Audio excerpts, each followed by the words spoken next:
In my late 20s, I sat across from a financial advisor who spent 45 minutes explaining everything I was doing wrong.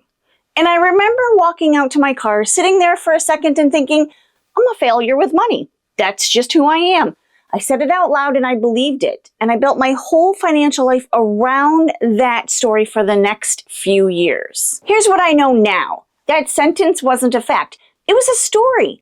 And it was handed to me, a 28-year-old woman, by a system that needed me to think I was failing. Today, I want to talk about the stories most of us are still carrying and the boring, unsexy reason every single one of them is absolutely wrong. So I'm walking you through something a little bit different today. I'm not handing you a list of things to cut. I'm not telling you what to buy or stop buying. Today, we're going upstream because most of us already know the obvious stuff. Spending less, saving more, don't buy things you don't need. But there's a whole second layer nobody really talks about. The stories we were told about what we're capable of. And those stories are doing more damage to our finances than any impulse purchase ever could. Here's what I mean. Every woman I've worked with carries at least one of these, a sentence, sometimes just a few words, that lives in the background of every money decision she makes. And here's the part that should make you a little bit angry. Most of those sentences were installed on purpose. The financial industry, consumer marketing, the culture, and society we grew up in. They need us to feel like we're failing. Because women who feel like failures buy things. They hire people to fix them. They don't trust themselves. We can talk about how companies profit off our insecurities all day long, but this is where it starts. And the boring part, the actual fix. This isn't a workshop or a mindset shift or a 5-step program. It's just knowing which story you're carrying and watching it fall apart the moment you test it. Let's do that now. Number 1, I'm just not a saver. It's not really who I am. I hear this more than almost anything else. And I understand it because if you've tried to save and it hasn't worked, it genuinely feels like a personal failure. Like some people are just wired for it and you're not. But here's what actually is true. Saving is not a personality trait. It's a system. And when the system fails, we call ourselves the failure. The reason most women struggle to save isn't because of who they are. It's because they're running a process that doesn't match how they actually live. The boring fix? Saving comes out first. Before groceries, before anything, automated, invisible. Not something you have to feel motivated about every single week. That's it. Not a mindset overhaul. One transfer, set it up once, and the I'm a failure at saving story stops having any evidence to stand on. Number 2, the amount I can actually save is too small to matter. The financial advice world is partially responsible for this one. So much of what gets talked about is investing, returns, compounding interest on large amounts, which means if you're not working with large amounts, the whole conversation feels irrelevant to you, like you've already failed before you even started. But $5 a day, 5, is $1,800 a year. That's one car repair, 3 months of groceries, the thing that keeps a small emergency from becoming a genuinely bad month. It doesn't feel like much until it's the only thing standing between you and a crisis. Small amounts don't add up to a fortune. They add up to stability. And stability is worth more than most people give it credit for. Number 3, and I want to hold this one carefully because it carries real weight. It's too late for me. This might be the most quietly devastating story on the list because it doesn't just feel like a financial observation. It feels like a verdict, like you've already been judged and found lacking.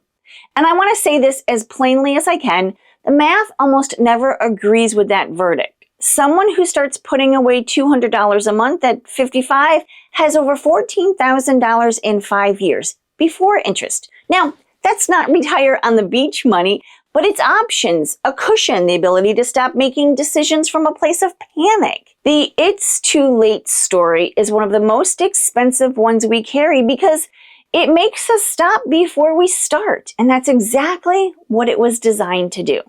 Now, I know some of you are nodding along, but there's a part of your brain quietly saying, "Sarah, these feel bigger than just tweaking a habit." But I want to walk through 3 more because the last 3 are the hardest to see, and the boring truth behind them is what actually completes the picture. Number 4, I just need to earn a little bit more. Then I'll be able to start. This one is particularly sneaky because it sounds responsible, realistic even. But what it's actually doing is postponing the boring habits that would work right now at whatever income you're currently at. So here's what I've seen over and over. Women who wait to earn more before they start saving almost always find a new reason to wait when the income arrives. Because the habits weren't built, the system wasn't in place. The more money flowing into an unstructured life doesn't create savings, it creates bigger spending. That's where the term lifestyle creep comes from. The boring fix is to start with $10, not as a life-changing amount, but as proof to yourself that the system works, that you can actually do it, that you're not a failure waiting for the right circumstances. The circumstances are right now. The amount is whatever you have. Number 5, I've tried budgets, they never work for me. This one is tricky because it has real evidence behind it. Most women who've tried budgeting have failed at it, so the story makes complete sense. Here's the thing, the budget didn't fail. The design of the budget failed. Most budgets are built on what we think we should spend, not on what we actually spend. They're aspirational documents, not functional ones. And when real life doesn't match the plan, we don't blame the plan. We call ourselves the failure. The boring fix is an audit before a budget. 2 weeks of tracking what actually comes out of your account. No judgment, no goals, just the facts, ma'am. What you find there is almost always more useful than anything a budget template ever told you. Number 6, and this might be the most important one on the list, being frugal means giving up what I love. It means a smaller life. This is the story the entire consumer industry needs you to believe. Because the moment you stop believing it, their whole model stops working on you. Here's what I found. In my own life and working with women who've been doing this a while, the life on the other side of intentional spending is not smaller. I go into most of this in my book, Fundamentally Frugal. Cooking at home, eating on your patio, playing music you like, sleeping without the low hum of financial anxiety in the background. That's not deprivation story. That's a better life story. Now, there will always be beautiful things to buy. The question is whether buying them is actually what's making your life beautiful. As a matter of fact, most women I talk to who've made this shift say the same thing. They thought they'd feel the loss. They don't. They feel lighter. Here's what I didn't say at the top of this video, and it's the part I want to leave you with. Every single one of these stories has something in common. They're all framed as a personal verdict. I'm not a saver. I've failed at budgeting. It's too late.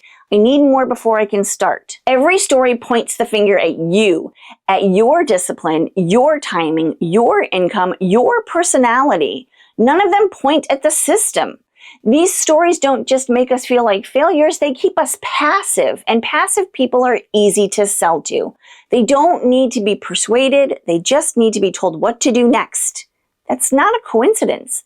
The most radical thing that you can do right now in this economy, in this moment, is be boring with your money. Not exciting, not optimized, just consistent, unsexy, and in control of the one story that actually matters.